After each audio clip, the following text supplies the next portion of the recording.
Lately, I've been hearing a lot of people complain about how Donald Trump has broken the system, how he's disrupted it, he's shaken it up, how he's changed everything.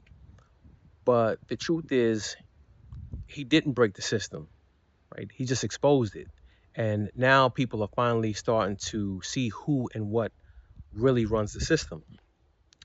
What's crazy is that this conversation is new to me. I remember having these conversations back in the early 90s when I was a young buck, about 18, 19 years old. Um, I would go over my man's house, DeAndre, over on 14th and Chapin. Shout out to D. D was like my older brother. And I remember, sometimes, man, we'd be out there on the front porch chopping it up for hours, talking about life, politics, you know, everything. And I remember one day we were conversing about politics, and D said to me that he didn't plan on voting and that he didn't believe in voting.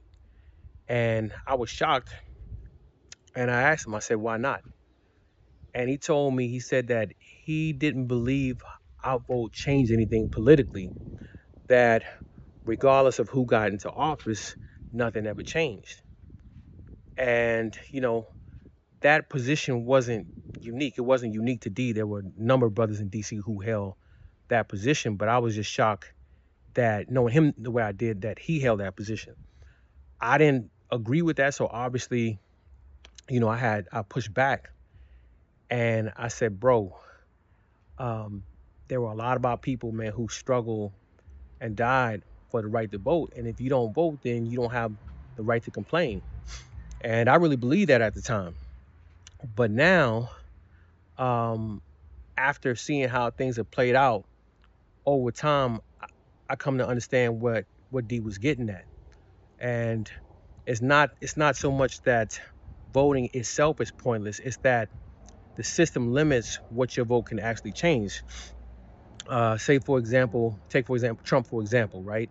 When Trump ran, he ran as this outsider who was going to come and, you know, challenge challenge the old system, right? He gave us little pithy sayings like "No more forever wars" and that he was going to drain the swamp. And so, people bought into that. They really believe that he was this change agent that was going to challenge the establishment and not become part of it. But then when he got elected, it was totally different from what he campaigned on, right? And then so, especially when you look at some of the domestic policies and overseas, it was like more of the same. And this is exactly what a lot of people have been trying to move away from. And so it begs the question as to who really shapes the political agenda.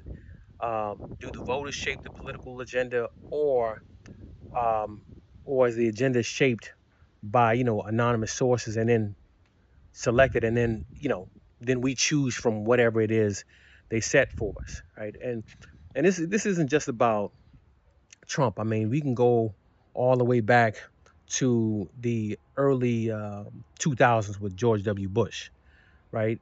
George W. Bush, he was heavily criticized for getting us involved in Iraq, for getting us bogged down in Afghanistan, for the controversy in Guantanamo Bay, and the NSA domestic spying issues, right? So again, he was roundly criticized and even called a warmonger. And but then when Barack Obama came into the picture, he did the same thing, and he didn't get nearly as much criticism, right? Obama was the constitutional law professor who had originally opposed the war, who said that if he had been in the Senate at the time, that he would have voted against authorization of the war.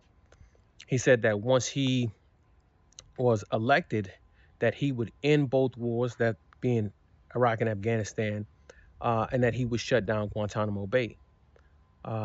So what happened when he got elected? Did he do those things? No. He actually expanded the war, right? He doubled down in Afghanistan, doubled down in Iraq. He got us involved in Syria.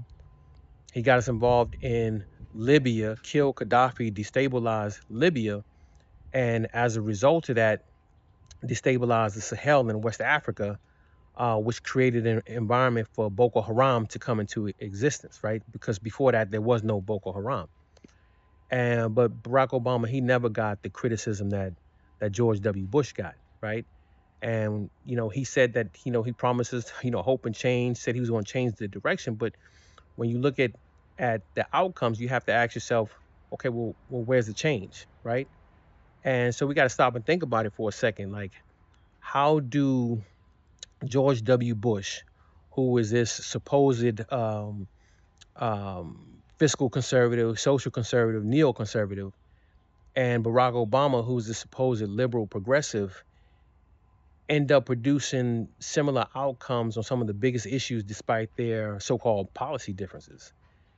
And it makes you stop and ask, um, is there a playbook that these guys are following that's written for them before they even get into office? Because the more and more you look at it, it looks like all of these guys are following the they're following the same script, right?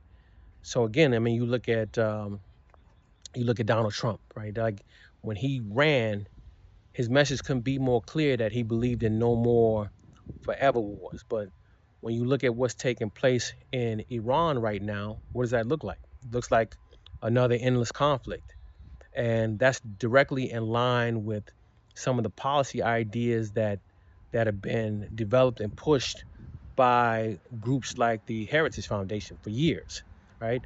The Heritage Foundation is the organization that gave us Project 2025. And for those of you who may not be familiar with Project 2025, Project 2025 is a framework or a blueprint for future administrations to operate from. And if you look at some of the policies in Project 25, there's some of the most odious policies. But when you look at a number of the positions that Donald Trump has taken domestically and with respect to Iran, it looks like he's pulling directly from that Project 2025 playbook, right? And so whether it's Trump, Obama, Bush, you see a pattern that spans parties, spans eras, right? You had Bush and Obama; they were different leaders, different parties, but yet they pushed the country in a similar direction. You look at Trump, who was this outsider, this iconoclast, but yet he's operating within a framework or blueprint created by the very people or very same system that he campaigned that he would go against. And you see that pattern over and over again where these politicians campaign on one agenda, and then when they get elected, there's a separate agenda. And that's starting to click with a lot of people that, maybe the real agenda isn't just shaped by anonymous people behind closed doors. Maybe the real agenda is decided and determined for us, the voters, before we ever even get a chance to say, right? So what happens is you have different names, different faces, different political parties, but the agenda stays the same. And I think about that. And I think about those conversations back on the porch with D, where he wasn't just questioning the power of the vote, he was questioning whether our vote had equal weight. Because D believed that as black men, our vote didn't carry equal weight and that we didn't have as much influence in the system, right? Because he believed that the real influence was money, and that money was what influenced the system. So when I hear people say that, complaining that Trump broke the system, I'm like, nah, he didn't break the system. He's just exposing what people like D have been saying about the system the whole time, that the system really runs off of money, and money is power, and power is influence. And influence determines who gets a seat at the table. Influence determines who gets heard and who gets a say. And unfortunately, influence determines who gets prioritized, you know? And so I don't know. Y'all tell me what you think. Do you think D was right and that voting in and of itself doesn't really change much because no matter who gets elected, not much changes? Or do you think he was wrong and you think our vote carries a significant amount of power to shape outcomes, even if the changes aren't immediately? Y'all let me know, leave a comment below. Peace.